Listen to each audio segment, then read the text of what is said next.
Francis Bacon's New Atlantis. The New Atlantis, 1627, is essentially a utopia, in which Bacon outlines an ideal state. It has sometimes been interpreted as an elaborate allegory with hermetic undertones. This text was prepared by Kirk Craddy from scanner output provided by Internet Wiretap. New Atlantis.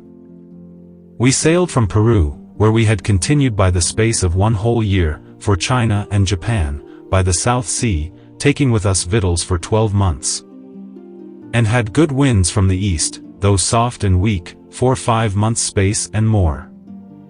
But then the wind came about, and settled in the west for many days, so as we could make little or no way, and were sometimes in purpose to turn back.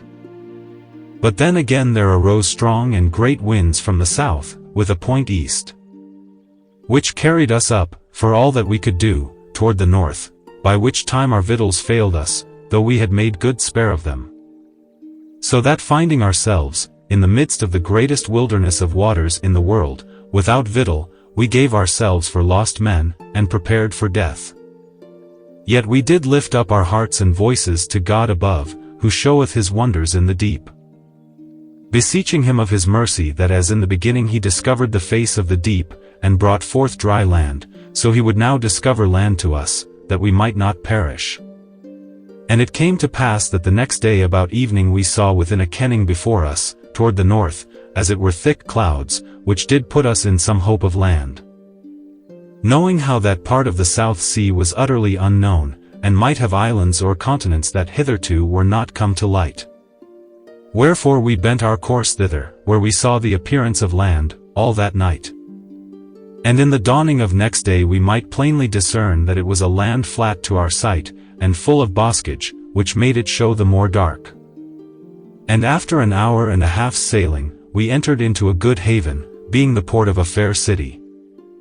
Not great, indeed, but well built, and that gave a pleasant view from the sea. And we thinking every minute long till we were on land, came close to the shore and offered to land. But straightway we saw divers of the people, with batons in their hands, as it were forbidding us to land, yet without any cries or fierceness, but only as warning us off, by signs that they made. Whereupon being not a little discomfited, we were advising with ourselves what we should do. During which time there made forth to us a small boat, with about 8 persons in it, whereof one of them had in his hand a tipstaff of a yellow cane, tipped at both ends with blue, who made aboard our ship, without any show of distrust at all. And when he saw one of our number present himself somewhat afore the rest, he drew forth a little scroll of parchment, somewhat yellower than our parchment, and shining like the leaves of writing tables, but otherwise soft and flexible, and delivered it to our foremost man. In which scroll were written in ancient Hebrew, and in ancient Greek, and in good Latin of the school, and in Spanish these words: Land ye not, none of you, and provide to be gone from this coast within 16 days, except you have further time given you. Meanwhile, if you want fresh water, or victual, or help for your sick, or that your ship needeth repair, write down your wants. And you shall have that which belongeth to mercy. This scroll was signed with a stamp of cherubim's wings, not spread, but hanging downward, and by them a cross. This being delivered, the officer returned, and left only a servant with us to receive our answer. Consulting hereupon among ourselves, we were much perplexed. The denial of landing, and hasty warning us away, troubled us much, on the other side, to find that the people had languages, and were so full of humanity, did comfort us not a little. And above all, the sign of the cross to that instrument was to us a great rejoicing, and as it were a certain presage of good. Our answer was in the Spanish tongue, that for our ship, it was well, for we had rather met with calms and contrary winds, than any tempests. For our sick, they were many, and in very ill case. So that if they were not permitted to land, they ran in danger of their lives. Our other wants we set down in particular, adding, that we had some little store of merchandise, which if it pleased them to deal for, it might supply our wants, without being chargeable unto them. We offered some reward in pistolets unto the servant. and a piece of crimson velvet to be presented to the officer, but the servant took them not, nor would scarce look upon them. And so left us, and went back in another little boat which was sent for him. About 3 hours after we had dispatched our answer, there came toward us a person of a place. He had on him a gown with wide sleeves, of a kind of water camlet, of an excellent azure color, far more glossy than ours. His under apparel was green, and so was his hat, being in the form of a turban, daintily made, and not so huge as the Turkish turbans, and the locks of his hair came down below the brims of it. A reverend man was he to behold. He came in a boat, gilt in some part of it, with 4 persons more only in that boat, and was followed by another boat, wherein were some 20. When he was come within a flight shot of our ship, signs were made to us that we should send forth some to meet him upon the water, which we presently did in our ship-boat, sending the principal man amongst us save one, and 4 of our number with him. When we were come within 6 yards of their boat, they called to us to stay, and not to approach farther, which we did.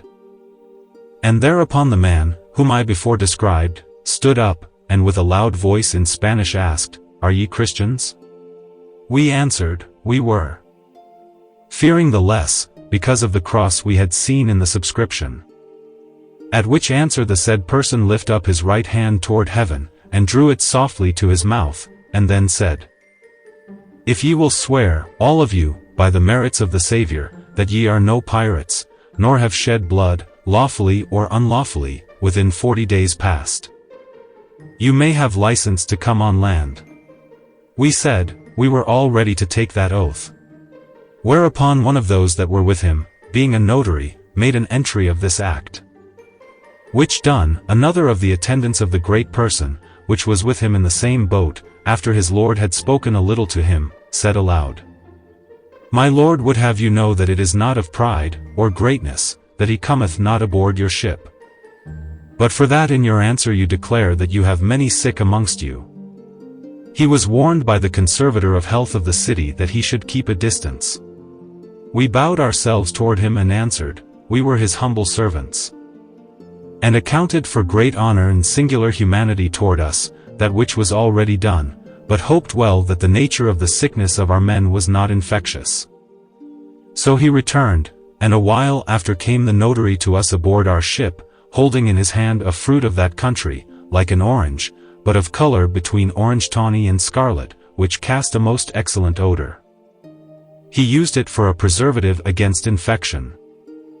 He gave us our oath, by the name of Jesus, and his merits, and after told us that the next day, by 6 of the clock in the morning, we should be sent to and brought to the stranger's house, where we should be accommodated of things, both for our whole and for our sick. So he left us, and when we offered him some pistolets, he smiling, said, he must not be twice paid for one labor, meaning that he had salary sufficient of the state for his service. For they call an officer that taketh rewards twice paid. The next morning early there came to us the same officer that came to us at first, with his cane, and told us he came to conduct us to the stranger's house. And that he had prevented the hour, because we might have the whole day before us for our business. For, said he, if you will follow my advice, there shall first go with me some few of you, and see the place, and how it may be made convenient for you. And then you may send for your sick, and the rest of your number which ye will bring on land. We thanked him and said, that his care which he took of desolate strangers, God would reward. And so 6 of us went on land with him. And when we were on land, he went before us, and turned to us and said, he was but our servant and our guide. He led us through 3 fair streets. And all the way we went there were gathered some people on both sides, standing in a row, but in so civil a fashion, as if it had been, not to wonder at us, but to welcome us. And divers of them, as we passed by them, put their arms a little abroad, which is their gesture when they bid any welcome. The stranger's house is a fair and spacious house, built of brick, of somewhat a bluer color than our brick, and with handsome windows, some of glass, some of a kind of cambric oiled. He brought us first into a fair parlor above stairs, and then asked us what number of persons we were, and how many sick. We answered, we were in all 150 persons, whereof our sick were 17. He desired us have patience a little, and to stay till he came back to us, which was about an hour after, and then he led us to see the chambers which were provided for us, being in number 19. They having cast it that 4 of those chambers, which were better than the rest, might receive 4 of the principal men of our company, and lodge them alone by themselves. And the other 15 chambers were to lodge us, 2 and 2 together. The chambers were handsome and cheerful chambers, and furnished civilly. Then he led us to a long gallery, like a dorture, where he showed us all along the one side 17 cells, very neat ones, having partitions of cedar wood. Which gallery and cells, being in all 40, were instituted as an infirmary for sick persons. And he told us withal, that as any of our sick waxed well, he might be removed from his cell to a chamber. For which purpose there were set forth 10 spare chambers, besides the number we spake of before. This done, he brought us back to the parlor, and lifting up his cane a little, said to us, Ye are to know that the custom of the land requireth that after this day and tomorrow, you are to keep within doors for 3 days. But let it not trouble you, nor do not think yourselves restrained, but rather left to your rest and ease. You shall want nothing, and there are 6 of our people appointed to attend you for any business you may have abroad. We gave him thanks with all affection and respect, and said, God surely is manifested in this land. We offered him also 20 pistolets, but he smiled, and only said, What? Twice paid. And so he left us. Soon after our dinner was served in, which was right good viands, both for bread and meat, better than any collegiate diet that I have known in Europe. We had also drink of 3 sorts, all wholesome and good, wine of the grape, a drink of grain, such as is with us our ale, but more clear, and a kind of cider made of a fruit of that country, a wonderful pleasing and refreshing drink. Besides, there were brought into us great store of those scarlet oranges for our sick, which were an assured remedy for sickness taken at sea. There was given us also a box of small grey or whitish pills, which they wished our sick should take, one of the pills every night before sleep, which would hasten their recovery. The next day, after that our trouble of carriage and removing of our men and goods out of our ship was somewhat settled and quiet, I thought good to call our company together, and, when they were assembled, said unto them, My dear friends, let us know ourselves, and how it standeth with us. We are men cast on land, as Jonas was out of the whale's belly, when we were as buried in the deep. And now we are on land, we are but between death and life, for we are beyond both the old world and the new, and whether ever we shall see Europe, God only knoweth. It is a kind of miracle hath brought us hither, and it must be little less that shall bring us hence. Therefore in regard of our deliverance past, and our danger present and to come, let us look up to God, and every man reform his own ways. Besides, we are come here among a Christian people, full of piety and humanity. Let us not bring that confusion of face upon ourselves, as to show our vices or unworthiness before them. Yet there is more, for they have by commandment cloistered us within these walls for 3 days. Who knoweth whether it be not to take some taste of our manners and conditions? And if they find them bad, to banish us straightway, if good, to give us further time. For these men that they have given us for attendants, may withal have an eye upon us. Therefore, for God's love, and as we love the weal of our souls and bodies, let us so behave ourselves as we may be at peace with God and may find grace in the eyes of this people. Our company with one voice thanked me for my good admonition, and promised me to live soberly and civilly, and without giving any the least occasion of offense. So we spent our 3 days joyfully, and without care, in expectation what would be done with us when they were expired. During which time, we had every hour joy of the amendment of our sick, who thought themselves cast into some divine pool of healing, they mended so kindly and so fast. The morrow after our 3 days were past, there came to us a new man, that we had not seen before, clothed in blue as the former was, save that his turban was white with a small red cross on top. He had also a tippet of fine linen. At his coming in, he did bend to us a little, and put his arms abroad. We of our parts saluted him in a very lowly and submissive manner, as looking that from him we should receive sentence of life or death. He desired to speak with some few of us. Whereupon 6 of us only stayed, and the rest avoided the room. He said, I am by office, governor of this house of strangers, and by vocation, I am a Christian priest, and therefore am come to you to offer you my service, both as strangers and chiefly as Christians. Some things I may tell you, which I think you will not be unwilling to hear. The state hath given you license to stay on land for the space of 6 weeks, and let it not trouble you if your occasions ask further time, for the law in this point is not precise. And I do not doubt but myself shall be able to obtain for you such further time as shall be convenient. Ye shall also understand that the stranger's house is at this time rich and much aforehand. For it hath laid up revenue these 37 years, for so long it is since any stranger arrived in this part, and therefore take ye no care, the state will defray you all the time you stay. Neither shall you stay 1 day the less for that. As for any merchandise you have brought, ye shall be well used, and have your return, either in merchandise or in gold and silver, for to us it is all one. And if you have any other request to make, hide it not, for ye shall find we will not make your countenance to fall by the answer ye shall receive. Only this I must tell you, that none of you must go above a cairn from the walls of the city, without special leave. We answered, after we had looked a while upon one another, admiring this gracious and parent-like usage, that we could not tell what to say, for we wanted words to express our thanks. And his noble free offers left us nothing to ask. It seemed to us that we had before us a picture of our salvation in heaven, for we that were a while since in the jaws of death, were now brought into a place where we found nothing but consolations.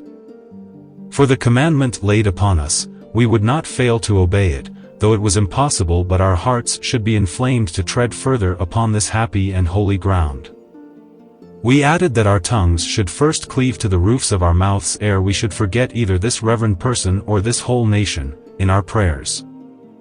We also most humbly besought him to accept of us as his true servants, by as just a right as ever men on earth were bounden, laying and presenting both our persons and all we had at his feet. He said he was a priest, and looked for a priest's reward, which was our brotherly love and the good of our souls and bodies. So he went from us, not without tears of tenderness in his eyes, and left us also confused with joy and kindness, saying among ourselves that we were come into a land of angels, which did appear to us daily, and prevent us with comforts, which we thought not of, much less expected. The next day, about 10 of the clock, the governor came to us again, and after salutation said familiarly that he was come to visit us, and called for a chair and sat him down. And we, being some 10 of us, sat down with him. And when we were set he began thus, We of this island of Ben Salem have this, that by means of our solitary situation, and of the laws of secrecy, which we have for our travelers, and our rare admission of strangers, we know well most part of the habitable world, and are ourselves unknown. Therefore because he that knoweth least is fittest to ask questions, it is more reason, for the entertainment of the time, that ye ask me questions, than that I ask you. We answered, that we humbly thanked him that he would give us leave so to do.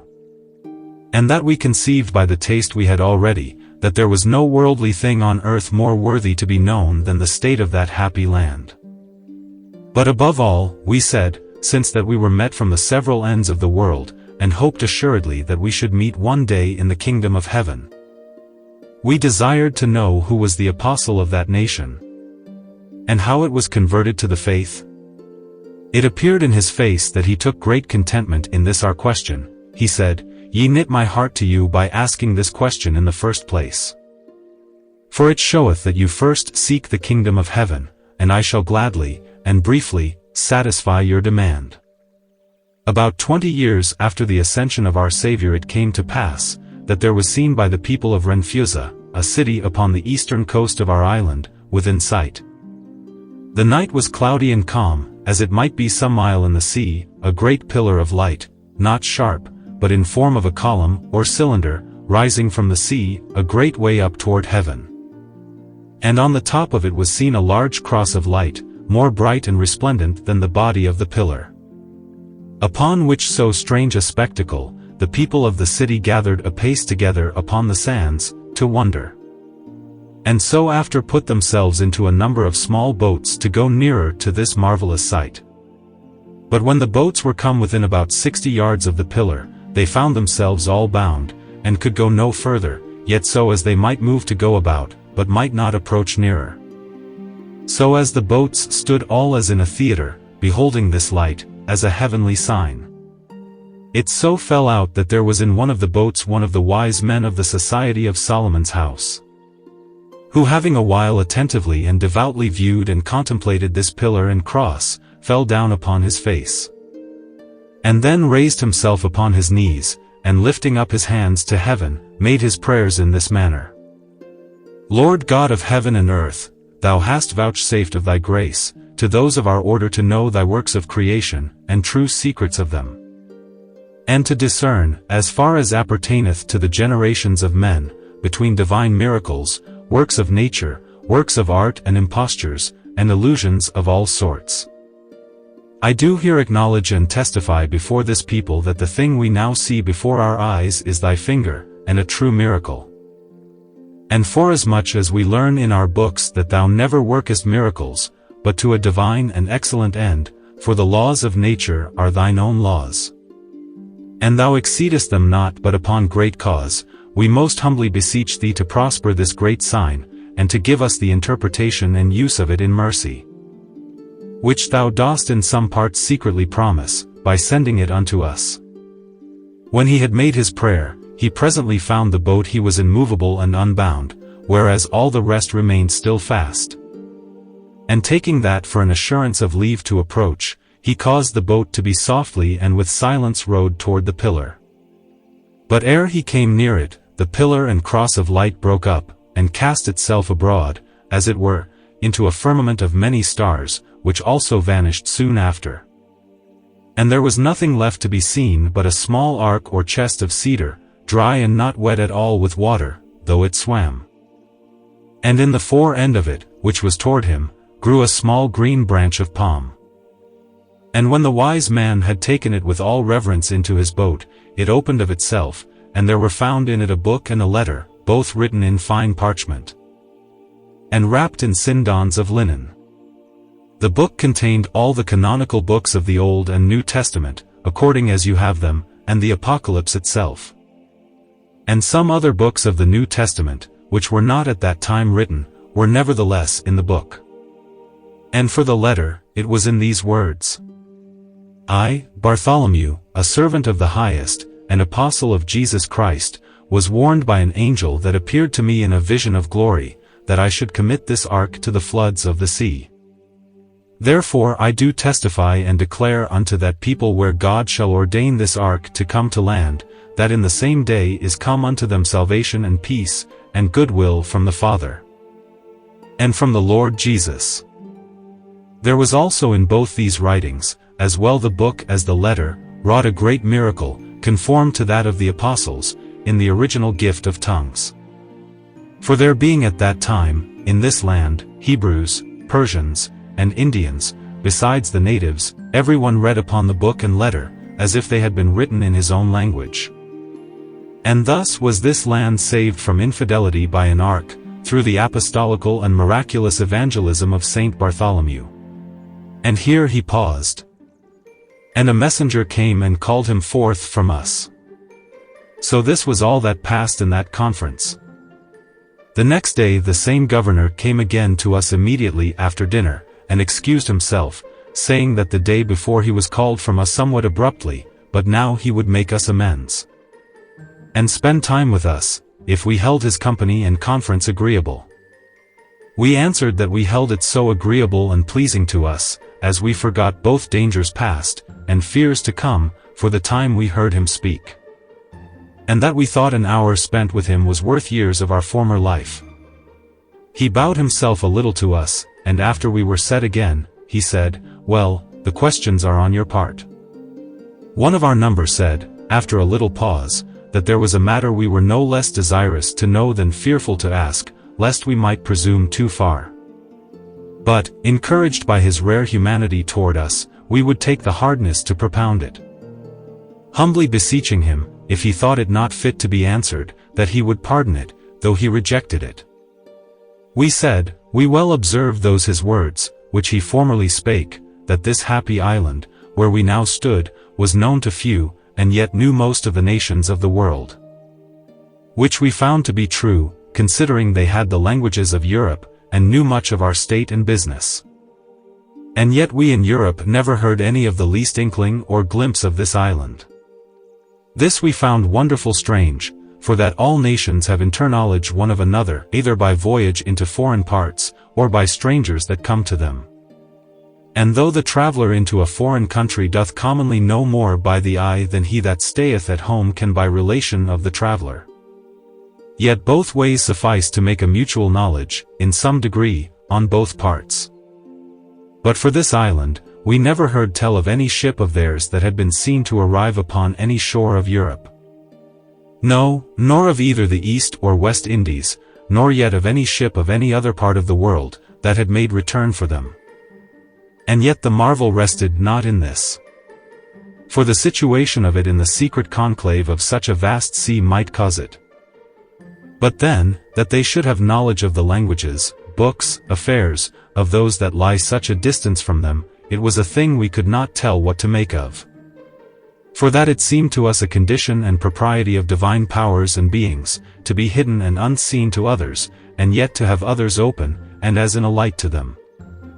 At this speech the governor gave a gracious smile and said that we did well to ask pardon for this question we now asked, for that it imported, as if we thought this land a land of magicians, that sent forth spirits of the air into all parts, to bring them news and intelligence of other countries. It was answered by us all, in all possible humbleness, but yet with a countenance taking knowledge, that we knew that he spake it but merrily.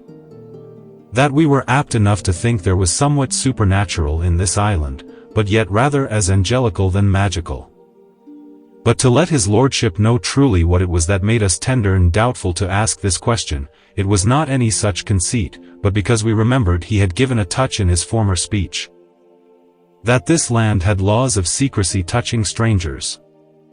To this he said, "You remember it aright. And therefore in that I shall say to you, I must reserve some particulars, which it is not lawful for me to reveal, but there will be enough left to give you satisfaction. You shall understand that about 3,000 years ago, or somewhat more, the navigation of the world was greater than at this day. Do not think with yourselves, that I know not how much it is increased with you, within these 80 years, I know it well, and yet I say, greater than now. Whether it was, that the example of the ark, that saved the remnant of men from the universal deluge, gave men confidence to venture upon the waters, or what it was, but such is the truth. The Phoenicians, and especially the Tyrians, had great fleets, so had the Carthaginians their colony, which is yet farther west. Toward the east the shipping of Egypt, and of Palestine, was likewise great. China also, and the great Atlantis, which have now but junks and canoes, abounded then in tall ships. This island had then 1,500 strong ships, of great content. Of all this there is with you sparing memory, or none, but we have large knowledge thereof. At that time this land was known and frequented by the ships and vessels of all the nations before named. And they had many times men of other countries, that were no sailors, that came with them. As Persians, Chaldeans, Arabians, so as almost all nations of might and fame resorted hither, of whom we have some stirps and little tribes with us at this day. And for our own ships, they went sundry voyages, as well to your straits, which you call the Pillars of Hercules, as to other parts in the Atlantic and Mediterranean seas. As to Paguin and Quinsy, upon the Oriental seas, as far as to the borders of the East Tartary. At the same time, and an age after or more, the inhabitants of the great Atlantis did flourish. For though the narration and description which is made by a great man with you, that the descendants of Neptune planted there, and of the magnificent temple, palace, city, and hill, and the manifold streams of goodly navigable rivers, which as so many chains environed the same site and temple, and the several degrees of ascent, whereby men did climb up to the same, as if it had been a scala coeli, be all poetical and fabulous. Yet so much is true, that the said country of Atlantis, as well that of Peru, then called Coya, as that of Mexico, then named Tirambel, were mighty and proud kingdoms, in arms, shipping, and riches. So mighty, as at one time, or at least within the space of 10 years, they both made 2 great expeditions, they of Tirambel through the Atlantic to the Mediterranean Sea, and they of Coya, through the South Sea upon this our island. And for the former of these, which was into Europe, the same author among you, as it seemeth, had some relation from the Egyptian priest, whom he citeth. For assuredly, such a thing there was. But whether it were the ancient Athenians that had the glory of the repulse and resistance of those forces, I can say nothing. But certain it is there never came back either ship or man from that voyage. Neither had the other voyage of those of Coya upon us had better fortune, if they had not met with enemies of greater clemency. For the king of this island, by name Altabin, a wise man and a great warrior, knowing well both his own strength and that of his enemies, handled the matter so as he cut off their land forces from their ships, and entoiled both their navy and their camp with a greater power than theirs, both by sea and land, and compelled them to render themselves without striking a stroke. And after they were at his mercy, contenting himself only with their oath, that they should no more bear arms against him, dismissed them all in safety. But the divine revenge overtook not long after those proud enterprises. For within less than the space of 100 years the great Atlantis was utterly lost and destroyed. Not by a great earthquake, as your man saith, for that whole tract is little subject to earthquakes, but by a particular deluge, or inundation. Those countries having at this day far greater rivers, and far higher mountains to pour down waters, than any part of the old world.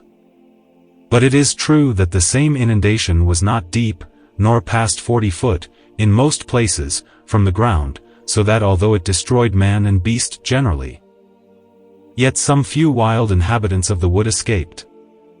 Birds also were saved by flying to the high trees and woods. For as for men, although they had buildings in many places higher than the depth of the water, yet that inundation, though it were shallow, had a long continuance, whereby they of the vale that were not drowned perished for want of food, and other things necessary. So as marvel you not at the thin population of America, nor at the rudeness and ignorance of the people.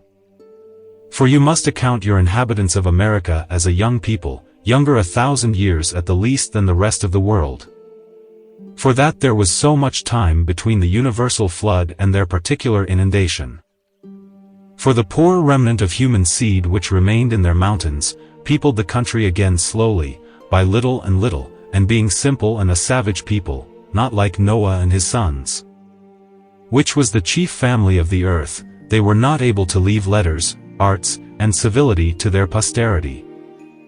And having likewise in their mountainous habitations been used, in respect of the extreme cold of those regions, to clothe themselves with the skins of tigers, bears, and great hairy goats, that they have in those parts.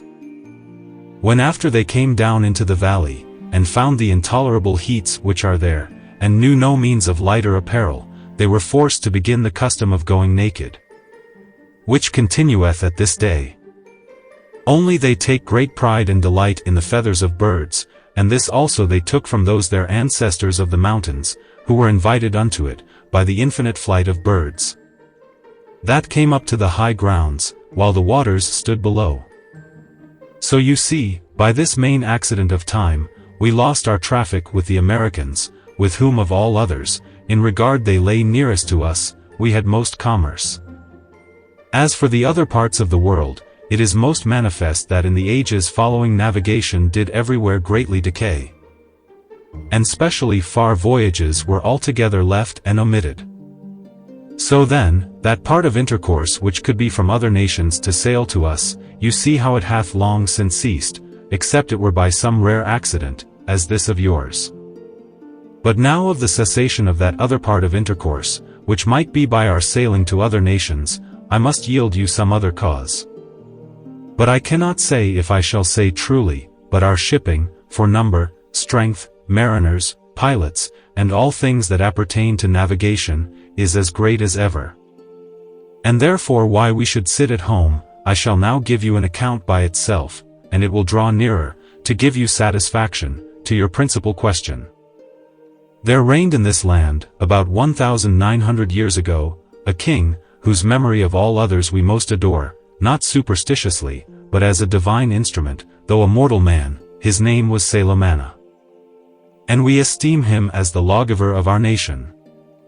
This king had a large heart, inscrutable for good, and was wholly bent to make his kingdom and people happy. He, therefore, taking into consideration how sufficient and substantive this land was, to maintain itself without any aid at all of the foreigner. Being 5,000 miles in circuit, and of rare fertility of soil, in the greatest part thereof. And finding also the shipping of this country might be plentifully set on work, both by fishing and by transportations from port to port.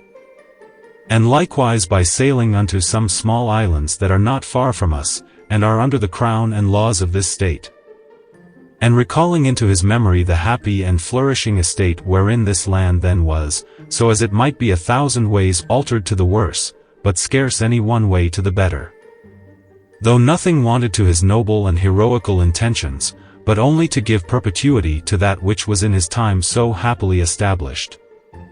Therefore among his other fundamental laws of this kingdom he did ordain the interdicts and prohibitions which we have touching entrance of strangers.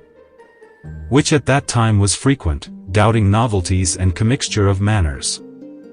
It is true, the like law against the admission of strangers without license is an ancient law in the kingdom of China, and yet continued in use. But there it is a poor thing, and hath made them a curious, ignorant, fearful, foolish nation. But our lawgiver made his law of another temper. For first, he hath preserved all points of humanity, in taking order and making provision for the relief of strangers distressed, whereof you have tasted. At which speech we all rose up and bowed ourselves. He went on, that king also still desiring to join humanity and policy together. And thinking it against humanity to detain strangers here against their wills, and against policy that they should return and discover their knowledge of this estate, he took this course. He did ordain, that of the strangers that should be permitted to land, as many at all times might depart as many as would. But as many as would stay, should have very good conditions, and means to live from the state. Wherein he saw so far, that now in so many ages since the prohibition, we have memory not of one ship that ever returned, and but of 13 persons only, at several times, that chose to return in our bottoms. What those few that returned may have reported abroad, I know not. But you must think, whatsoever they have said, could be taken where they came but for a dream. Now for our travelling from hence into parts abroad, our lawgiver thought fit altogether to restrain it. So is it not in China? For the Chinese sail where they will, or can, which showeth, that their law of keeping out strangers is a law of pusillanimity and fear. But this restraint of ours hath one only exception, which is admirable, preserving the good which cometh by communicating with strangers, and avoiding the hurt, and I will now open it to you. And here I shall seem a little to digress, but you will by and by find it pertinent. Ye shall understand, my dear friends, that among the excellent acts of that king, one above all hath the preeminence. It was the erection and institution of an order, or society, which we call Solomon's house, the noblest foundation, as we think, that ever was upon the earth, and the lantern of this kingdom. It is dedicated to the study of the works and creatures of God. Some think it beareth the founder's name a little corrupted, as if it should be Solomon's house. But the records write it as it is spoken. So as I take it to be denominate of the King of the Hebrews, which is famous with you, and no strangers to us, for we have some parts of his works which with you are lost. Namely, that natural history which he wrote of all plants, from the cedar of Libanus to the moss that groweth out of the wall, and of all things that have life and motion. This mocketh me think that our king finding himself to symbolize, in many things, with that king of the Hebrews, which lived many years before him, honored him with the title of this foundation. And I am the rather induced to be of this opinion, for that I find in ancient records, this order or society is sometimes called Solomon's house, and sometimes the college of the 6 days' works. Whereby I am satisfied that our excellent king had learned from the Hebrews that God had created the world and all that therein is within 6 days. And therefore he instituted that house, for the finding out of the true nature of all things, whereby God might have the more glory in the workmanship of them.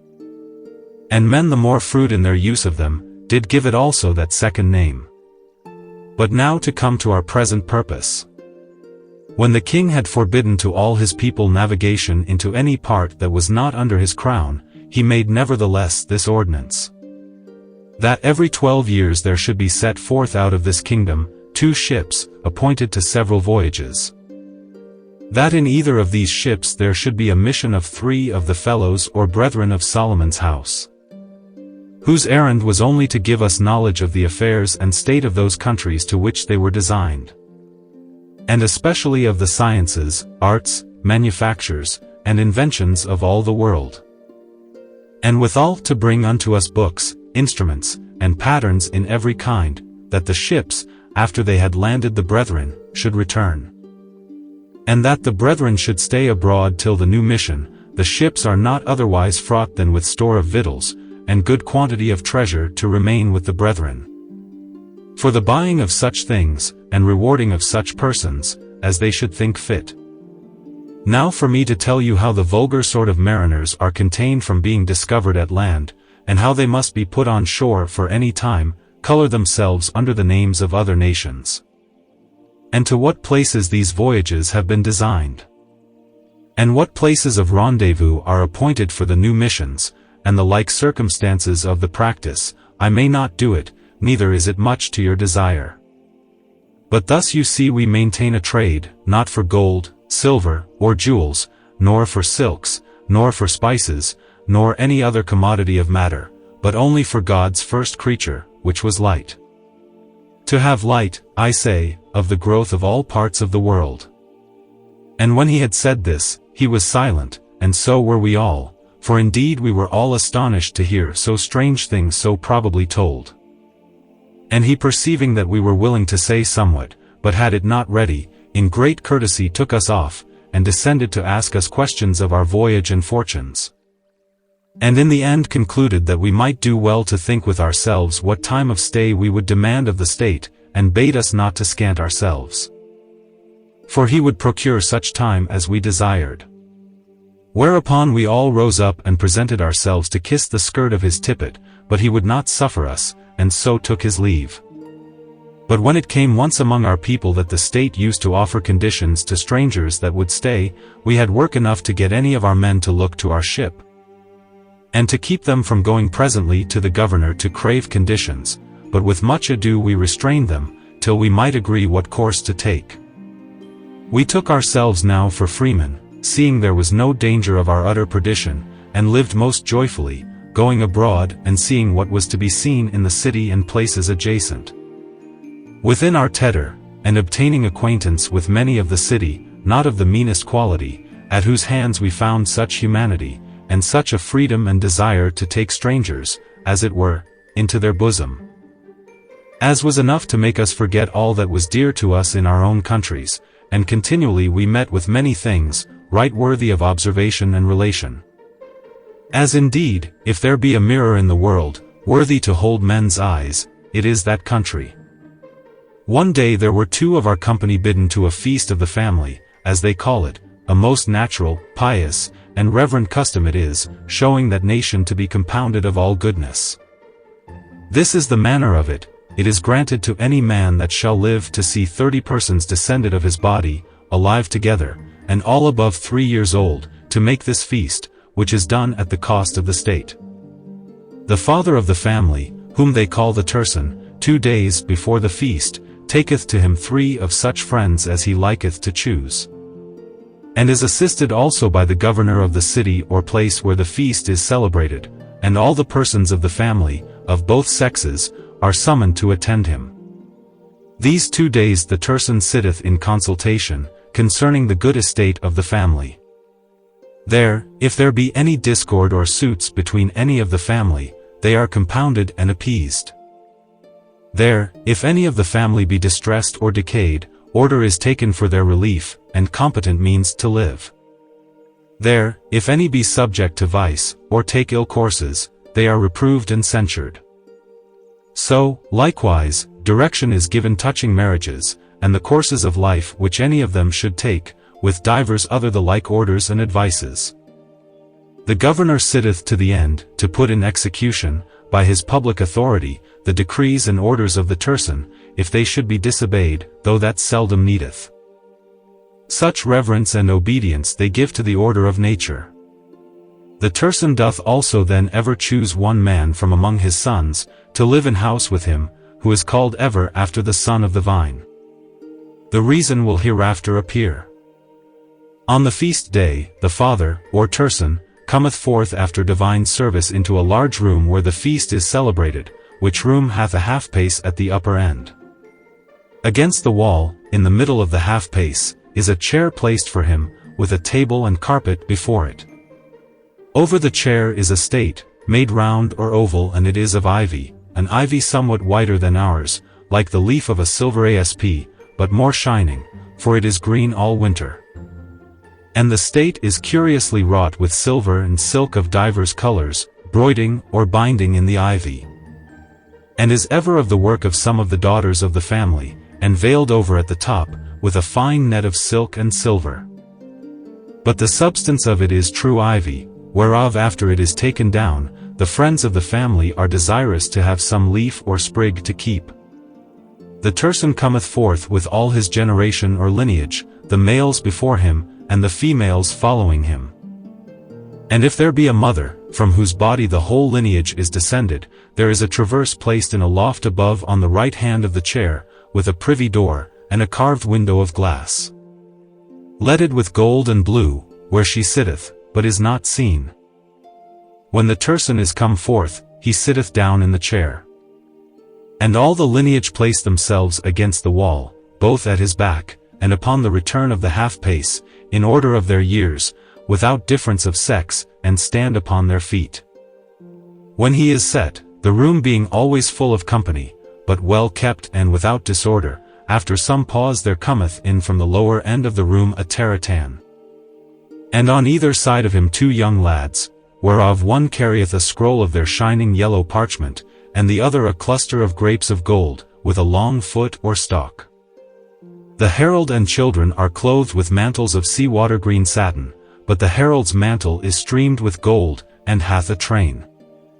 Then the herald with 3 courtesies, or rather inclinations, cometh up as far as the half-pace, and there first taketh into his hand the scroll.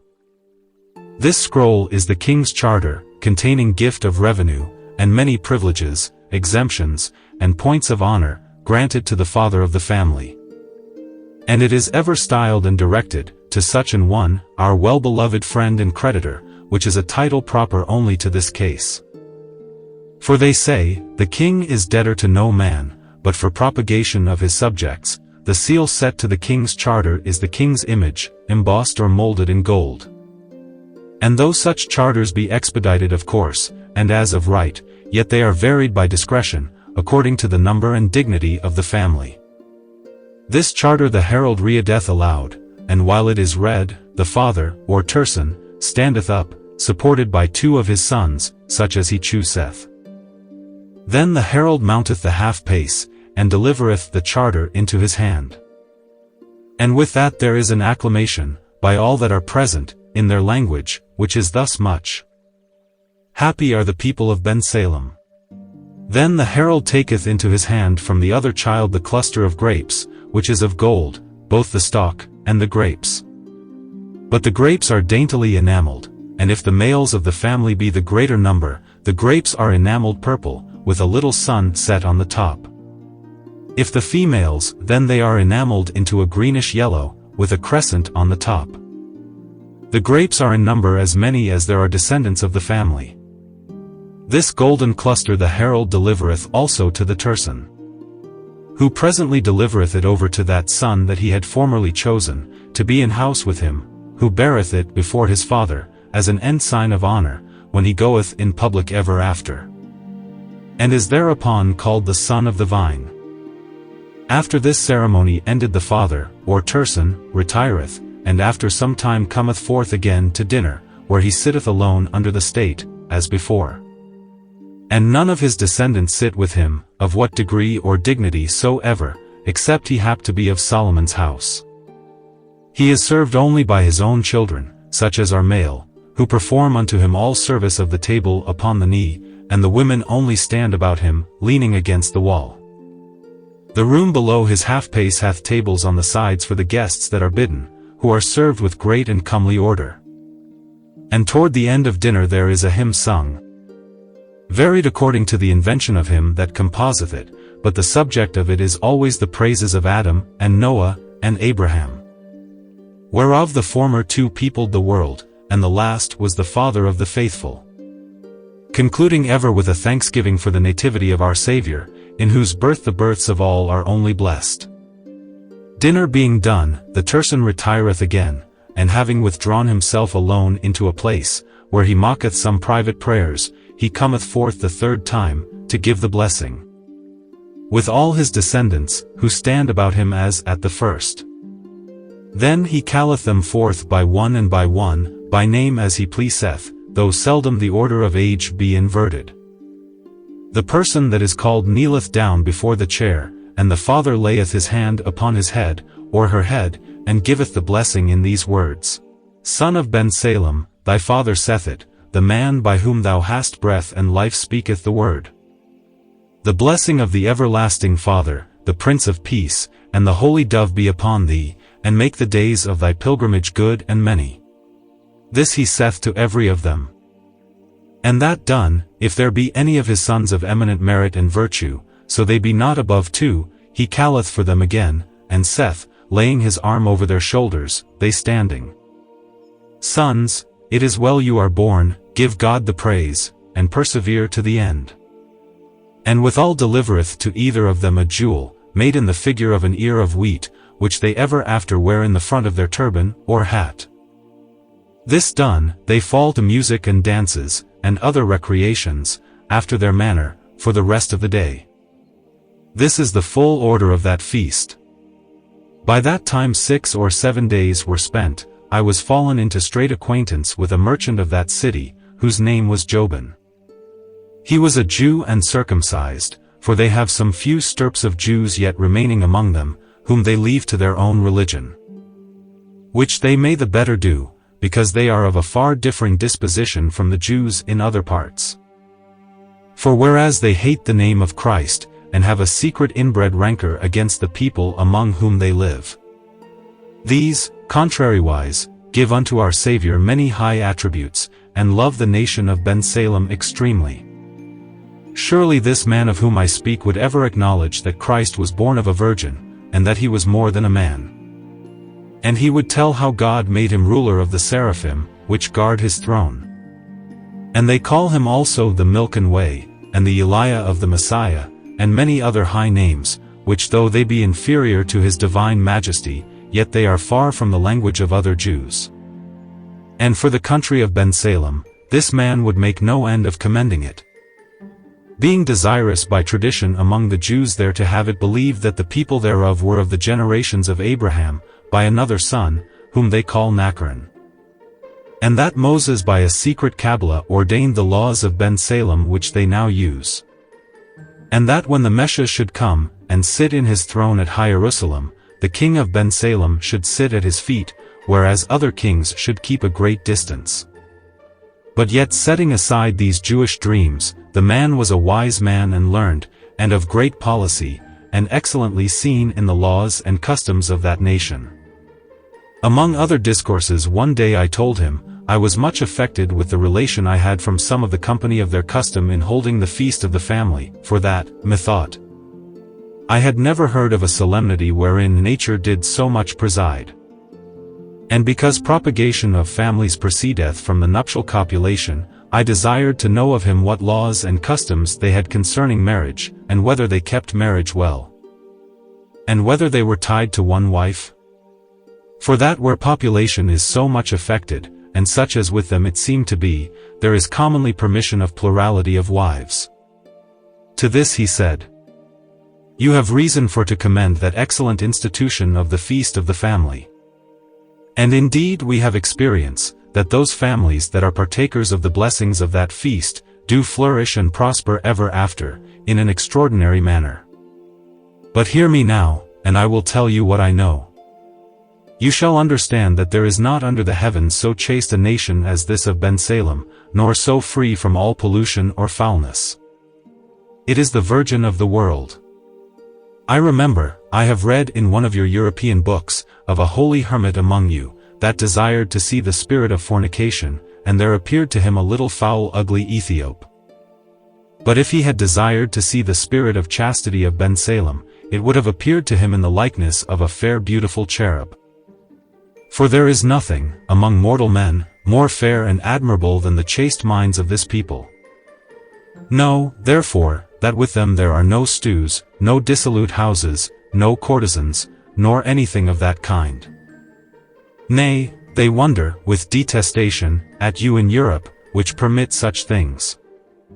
They say ye have put marriage out of office, for marriage is ordained a remedy for unlawful concupiscence, and natural concupiscence seemeth as a spur to marriage. But when men have at hand a remedy, more agreeable to their corrupt will, marriage is almost expulsed. And therefore there are with you seen infinite men that marry not, but choose rather a libertine and impure single life, than to be yoked in marriage. And many that do marry, marry late, when the prime and strength of their years are past. And when they do marry, what is marriage to them but a very bargain, wherein is sought alliance, or portion, or reputation, with some desire of issue. And not the faithful nuptial union of man and wife, that was first instituted. Neither is it possible that those that have cast away so basely so much of their strength, should greatly esteem children as chaste men do. So likewise during marriage is the case much amended, as it ought to be if those things were tolerated only for necessity, no, but they remain still as a very affront to marriage. The haunting of those dissolute places, or resort to courtesans, are no more punished in married men than in bachelors. And the depraved custom of change, and the delight in meretricious embracements, mocketh marriage a dull thing, and a kind of imposition or tax. They hear you defend these things, as done to avoid greater evils, as advoutries, deflowering of virgins, unnatural lust, and the like. But they say this is a preposterous wisdom, and they call it Lot's offer, who to save his guests from abusing, offered his daughters. Nay, they say further, that there is little gained in this. For that the same vices and appetites do still remain and abound, unlawful lust being like a furnace, that if you stop the flames altogether it will quench, but if you give it any vent it will rage. As for masculine love, they have no touch of it. And yet there are not so faithful and inviolate friendships in the world again as are there, and to speak generally I have not read of any such chastity in any people as theirs. And their usual saying is that whosoever is unchaste cannot reverence himself, and they say that the reverence of a man's self, is, next religion, the chiefest bridle of all vices. And when he had said this the good Jew paused a little, whereupon I, far more willing to hear him speak on than to speak myself, yet thinking it decent that upon his pause of speech I should not be altogether silent, said only this: that I would say to him, as the widow of Sarepta said to Elias, that he was come to bring to memory our sins. And that I confessed the righteousness of Bensalem was greater than the righteousness of Europe. At which speech he bowed his head, and went on this manner: They have also many wise and excellent laws, touching marriage. They allow no polygamy. They have ordained that none do intermarry, or contract, until a month be passed from their first interview. Marriage without consent of parents they do not make void, but they mulct it in the inheritors. For the children of such marriages are not admitted to inherit above a third part of their parents' inheritance. I have read in a book of one of your men, of a feigned commonwealth, where the married couple are permitted, before they contract, to see one another naked. This they dislike, for they think it a scorn to give a refusal after so familiar knowledge, but because of many hidden defects in men and women's bodies, they have a more civil way. For they have near every town a couple of pools, where it is permitted to one of the friends of the man, and another of the friends of the woman, to see them severally bathe naked. And as we were thus in conference, there came one that seemed to be a messenger, in a rich yoke, that spake with the Jew. Whereupon he turned to me, and said, You will pardon me, for I am commanded away in haste. The next morning he came to me again, joyful as it seemed, and said, There is word come to the governor of the city, that one of the fathers of Salomon's house will be here this day 7 night, we have seen none of them this dozen years. His coming is in state, but the cause of this coming is secret. I will provide you and your fellows of a good standing to see his entry. I thanked him, and told him I was most glad of the news. The day being come he made his entry. He was a man of middle stature and age, comely of person, and had an aspect as if he pitied men. He was clothed in a robe of fine black cloth and wide sleeves, and a cape. His undergarment was of excellent white linen down to the foot, girt with a girdle of the same, and a sindon or tippet of the same about his neck. He had gloves that were curious, and set with stone, and shoes of peach-colored velvet. His neck was bare to the shoulders. His hat was like a helmet, or Spanish montero, and his locks curled below it decently, they were of color brown. His herd was cut round and of the same color with his hair, somewhat lighter. He was carried in a rich chariot, without wheels, litter-wise, with 2 horses at either end, richly trapped in blue velvet embroidered, and 2 footmen on each side in the like attire. The chariot was all of cedar, gilt and adorned with crystal, save that the fore end had panels of sapphires set in borders of gold, and the hinder end the like of emeralds of the Peru color. There was also a sun of gold, radiant upon the top, in the midst, and on the top before a small cherub of gold, with wings displayed. The chariot was covered with cloth of gold tissued upon blue. He had before him 50 attendants, young men all, in white satin loose coats up to the mid-leg, and stockings of white silk, and shoes of blue velvet, and hats of blue velvet, with fine plumes of divers colors, set round like hat bands. Next before the chariot went 2 men, bareheaded, in linen garments down to the foot, girt, and shoes of blue velvet, who carried the one a crosier, the other a pastoral staff like a sheep-hook. Neither of them of metal, but the crosier of balm wood, the pastoral staff of cedar. Horsemen he had none, neither before nor behind his chariot, as it seemeth, to avoid all tumult and trouble. Behind his chariot went all the officers and principals of the companies of the city. He sat alone, upon cushions, of a kind of excellent plush, blue, and under his foot curious carpets of silk of divers colors, like the Persian, but far finer.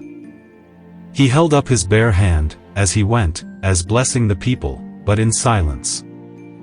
The street was wonderfully well kept, so that there was never any army had their men stand in better battle array than the people stood. The windows likewise were not crowded, but everyone stood in them, as if they had been placed. When the show was past, the Jew said to me, I shall not be able to attend you as I would, in regard of some charge the city hath laid upon me for the entertaining of this great person. 3 days after the Jew came to me again, and said, Ye are happy men. For the father of Salomon's house taketh knowledge of your being here, and commanded me to tell you that he will admit all your company to his presence, and have private conference with one of you, that ye shall choose, and for this hath appointed the next day after tomorrow. And because he meaneth to give you his blessing, he hath appointed it in the forenoon. We came at our day and hour, and I was chosen by my fellows for the private access. We found him in a fair chamber, richly hanged, and carpeted underfoot, without any degrees to the state. He was set upon a low throne richly adorned, and a rich cloth of state over his head of blue satin embroidered. He was alone, save that he had 2 pages of honor, on either hand one, finely attired in white. His undergarments were the like that we saw him wear in the chariot, but instead of his gown, he had on him a mantle with a cape, of the same fine black, fastened about him. When we came in, as we were taught, we bowed low at our first entrance, and when we were come near his chair, he stood up, holding forth his hand ungloved, and in posture of blessing. And we every one of us stooped down and kissed the end of his tippet. That done, the rest departed, and I remained. Then he warned the pages forth of the room, and caused me to sit down beside him, and spake to me thus in the Spanish tongue. God bless thee, my son, I will give thee the greatest jewel I have. For I will impart unto thee, for the love of God and men, a relation of the true state of Salomon's house. Son, to make you know the true state of Salomon's house, I will keep this order. First, I will set forth unto you the end of our foundation. Secondly, the preparations and instruments we have for our works. Thirdly, the several employments and functions whereto our fellows are assigned. And fourthly, the ordinances and rites which we observe. The end of our foundation is the knowledge of causes, and secret motions of things, and the enlarging of the bounds of human empire, to the effecting of all things possible. The preparations and instruments are these: we have large and deep caves of several depths, the deepest are sunk 600 fathoms, and some of them are digged and made under great hills and mountains. So that if you reckon together the depth of the hill and the depth of the cave, they are, some of them, above 3 miles deep. For we find that the depth of a hill and the depth of a cave from the flat are the same thing, both remote alike from the sun and heaven's beams, and from the open air. These caves we call the lower region. And we use them for all coagulations, indurations, refrigerations, and conservations of bodies. We use them likewise for the imitation of natural minds and the producing also of new artificial metals, by compositions and materials which we use and lay there for many years. We use them also sometimes for curing of some diseases, and for prolongation of life, in some hermits that choose to live there, well accommodated of all things necessary. And indeed live very long, by whom also we learn many things. We have burials in several earths, where we put divers cements, as the Chinese do their porcelain. But we have them in greater variety, and some of them more fine. We also have great variety of composts and soils, for the making of the earth fruitful. We have high towers, the highest about 1/2 mile in height, and some of them likewise set upon high mountains. So that the vantage of the hill with the tower is in the highest of them 3 miles at least. And these places we call the upper region, account the air between the high places and the low as a middle region. We have great lakes, both salt and fresh, whereof we have use for the fish and fowl. We use them also for burials of some natural bodies, for we find a difference in things buried in earth, or in air below the earth, and things buried in water. We have also pools, of which some do strain fresh water out of salt, and others by art do turn fresh water into salt. We have also some rocks in the midst of the sea, and some bays upon the shore for some works, wherein are required the air and vapor of the sea. We have likewise violent streams and cataracts, which serve us for many motions, and likewise engines for multiplying and enforcing of winds to set also on diverse motions. We have also a number of artificial wells and fountains, made in imitation of the natural sources and baths, as tincted upon vitriol, sulfur, steel, brass, lead, niter, and other minerals. And again, we have little wells for infusions of many things, where the waters take the virtue quicker and better than in vessels or basins. And among them we have a water, which we call water of paradise, being by that we do it made very sovereign for health and prolongation of life. We have also great and spacious houses, where we imitate and demonstrate meteors, as snow, hail, rain, some artificial rains of bodies and not of water, thunders, lightnings. Also generations of bodies in air, as frogs, flies, and divers others. We have also certain chambers, which we call chambers of health, where we qualify the air as we think good and proper for the cure of diverse diseases and preservation of health. We have also fair and large baths, of several mixtures, for the cure of diseases, and the restoring of man's body from arfaction. And others for the confirming of it in strength of sinews, vital parts, and the very juice and substance of the body. We have also large and various orchards and gardens, wherein we do not so much respect beauty as variety of ground and soil, proper for diverse trees and herbs, and some very spacious. Where trees and berries are set, whereof we make divers kinds of drinks, beside the vineyards. In these we practice likewise all conclusions of grafting, and inoculating, as well of wild trees as fruit trees, which produceth many effects. And we make by art, in the same orchards and gardens, trees and flowers, to come earlier or later than their seasons, and to come up and bear more speedily than by their natural course they do. We make them also by art greater much than their nature, and their fruit greater and sweeter, and of differing taste, smell, color, and figure, from their nature. And many of them we so order as that they become of medicinal use. We have also means to make diverse plants rise by mixtures of earths without seeds, and likewise to make diverse new plants, differing from the vulgar, and to make one tree or plant turn into another. We have also parks, and enclosures of all sorts, of beasts and birds, which we use not only for view or rareness, but likewise for dissections and trials, that thereby may take light what may be wrought upon the body of man. Wherein we find many strange effects, as continuing life in them, though divers parts, which you account vital, be perished and taken forth. Resuscitating of some that seem dead in appearance, and the like. We try also all poisons, and other medicines upon them, as well of chirurgery as physic. By art likewise we make them greater or smaller than their kind is, and contrariwise dwarf them and stay their growth. We make them more fruitful and bearing than their kind is, and contrariwise barren and not generative. Also we make them differ in color, shape, activity, many ways. We find means to make commixtures and copulations of divers kinds, which have produced many new kinds, and them not barren, as the general opinion is. We make a number of kinds of serpents, worms, flies, fishes of putrefaction, whereof some are advanced to be perfect creatures, like beasts or birds, and have sexes, and do propagate. Neither do we this by chance, but we know beforehand of what matter and commixture, what kind of those creatures will arise. We have also particular pools where we make trials upon fishes, as we have said before of beasts and birds.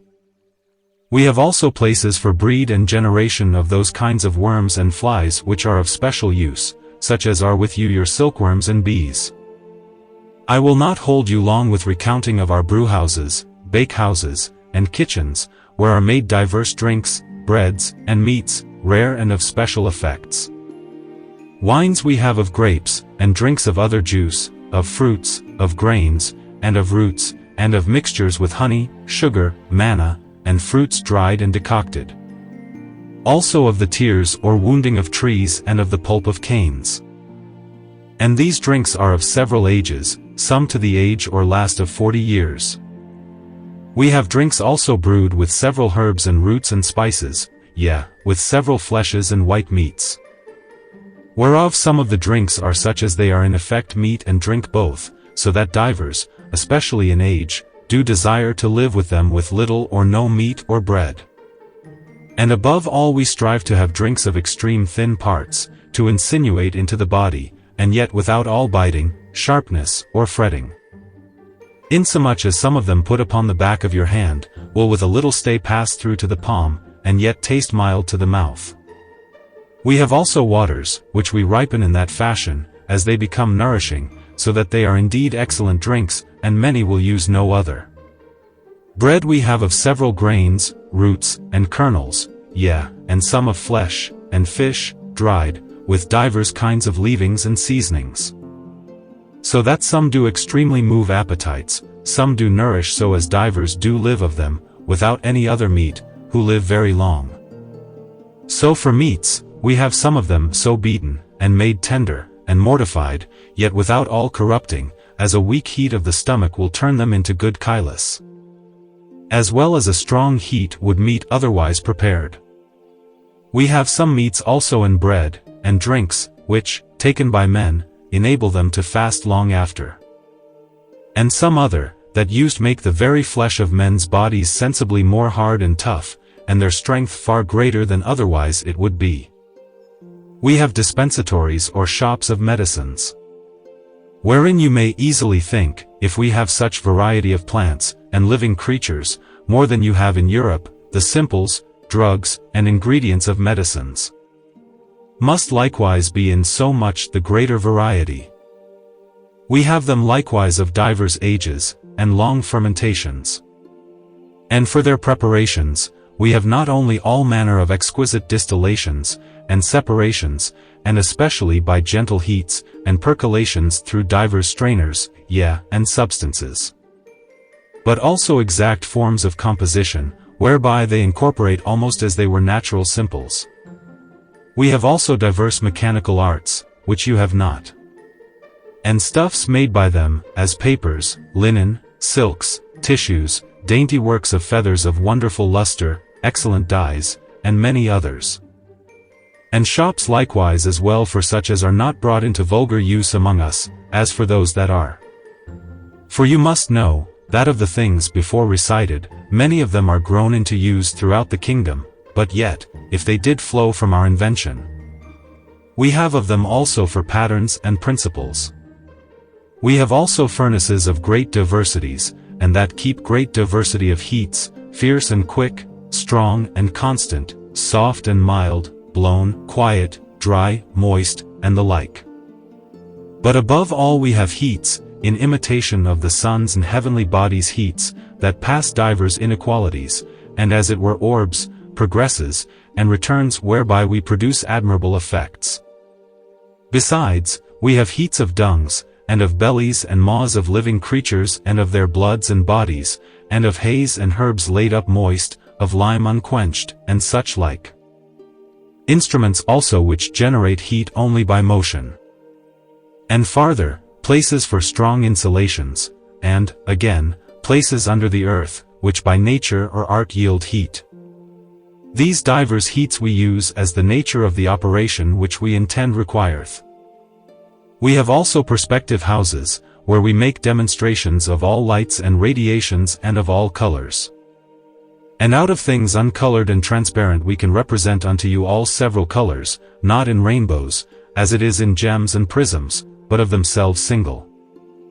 We represent also all multiplications of light, which we carry to great distance, and make so sharp as to discern small points and lines.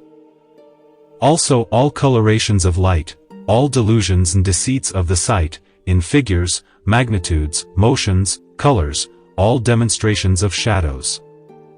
We find also divers means, yet unknown to you, of producing of light, originally from diverse bodies.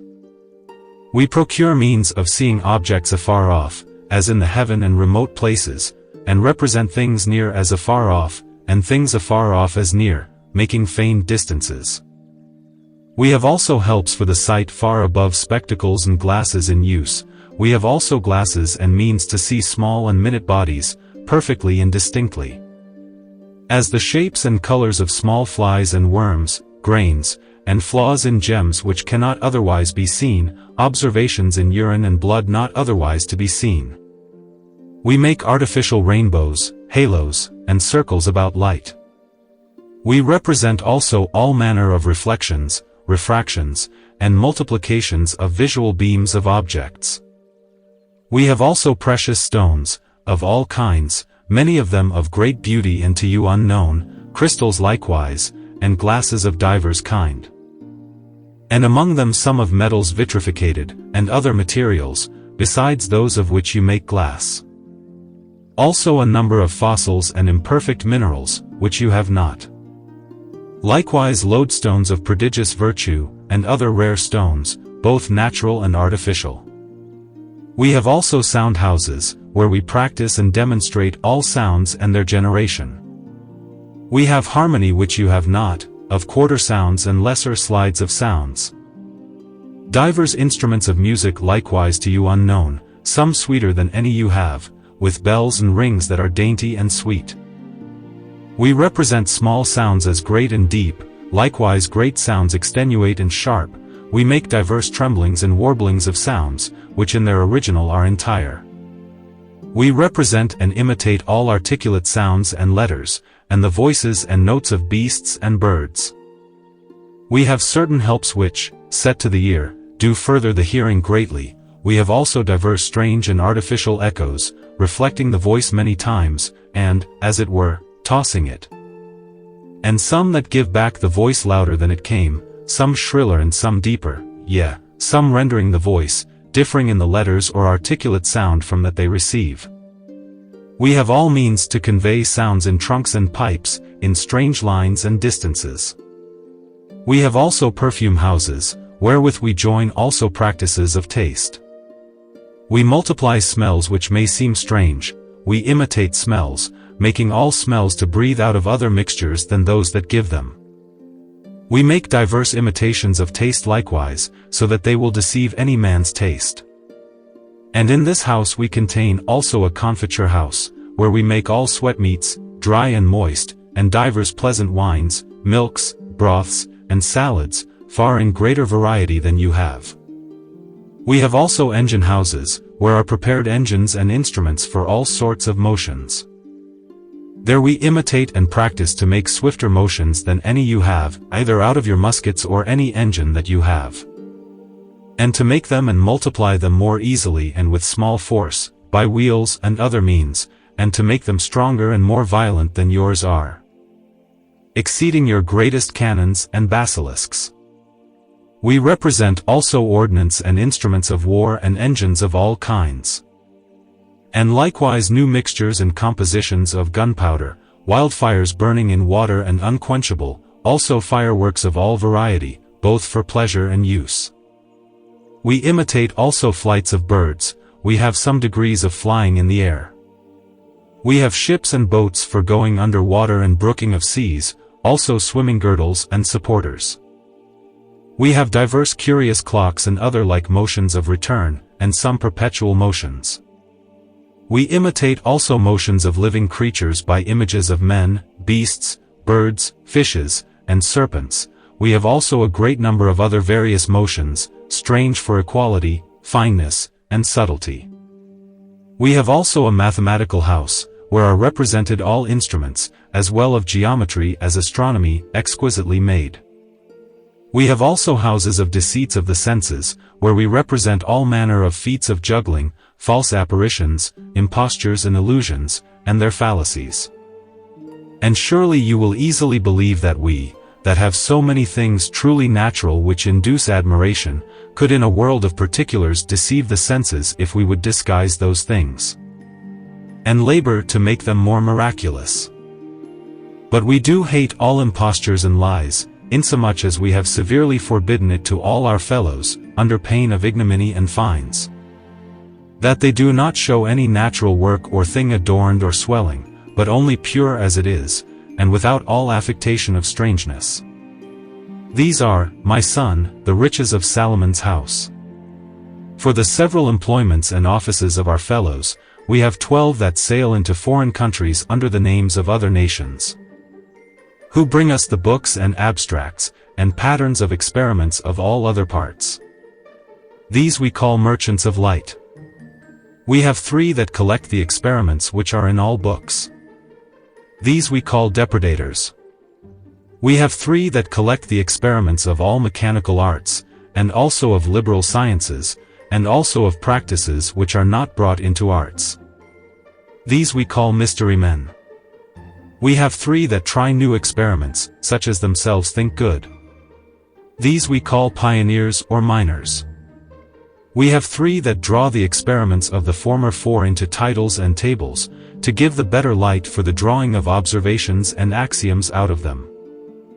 These we call compilers. We have 3 that bend themselves, looking into the experiments of their fellows, and cast about how to draw out of them things of use and practice for man's life and knowledge. As well for works as for plain demonstration of causes, means of natural divinations, and the easy and clear discovery of the virtues and parts of bodies. These we call dowrymen or benefactors. Then after diverse meetings and consults of our whole number, to consider of the former labors and collections, we have 3 that take care out of them to direct new experiments, of a higher light, more penetrating into nature than the former. These we call lamps. We have 3 others that do execute the experiments so directed, and report them. These we call inoculators. Lastly, we have 3 that raise the former discoveries by experiments into greater observations, axioms, and aphorisms. These we call interpreters of nature. We have also, as you must think, novices and apprentices, that the succession of the former employed men do not fail, besides a great number of servants and attendants, men and women. And this we do also, we have consultations, which of the inventions and experiences which we have discovered shall be published, and which not. And take all an oath of secrecy for the concealing of those which we think fit to keep secret, though some of those we do reveal sometime to the state, and some not. For our ordinances and rites we have 2 very long and fair galleries. In one of these we place patterns and samples of all manner of the more rare and excellent inventions, in the other we place the statues of all principal inventors. There we have the statue of your Columbus, that discovered the West Indies, also the inventor of ships, your monk that was the inventor of ordnance and of gunpowder, the inventor of music, the inventor of letters, the inventor of printing, the inventor of observations of astronomy, the inventor of works in metal, the inventor of glass, the inventor of silk of the worm, the inventor of wine, the inventor of corn and bread, the inventor of sugars, and all these by more certain tradition than you have. Then we have divers inventors of our own, of excellent works, which, since you have not seen, it were too long to make descriptions of them. And besides, in the right understanding of those descriptions you might easily err. For upon every invention of value we erect a statue to the inventor, and give him a liberal and honorable reward. These statues are some of brass, some of marble and touchstone, some of cedar and other special woods gilt and adorned, some of iron, some of silver, some of gold. We have certain hymns and services, which we say daily, of laud and thanks to God for his marvelous works, and forms of prayers, imploring his aid and blessing for the illumination of our labors, and turning them into good and holy uses. Lastly, we have circuits or visits, of divers principal cities of the kingdom, where as it cometh to pass we do publish such new profitable inventions as we think good. And we do also declare natural divinations of diseases, plagues, swarms of hurtful creatures, scarcity, tempest, earthquakes, great inundations, comets, temperature of the year, and divers other things, and we give counsel thereupon, what the people shall do for the prevention and remedy of them. And when he had said this he stood up, and I, as I had been taught, knelt down. And he laid his right hand upon my head, and said, God bless thee, my son, and God bless this relation which I have made.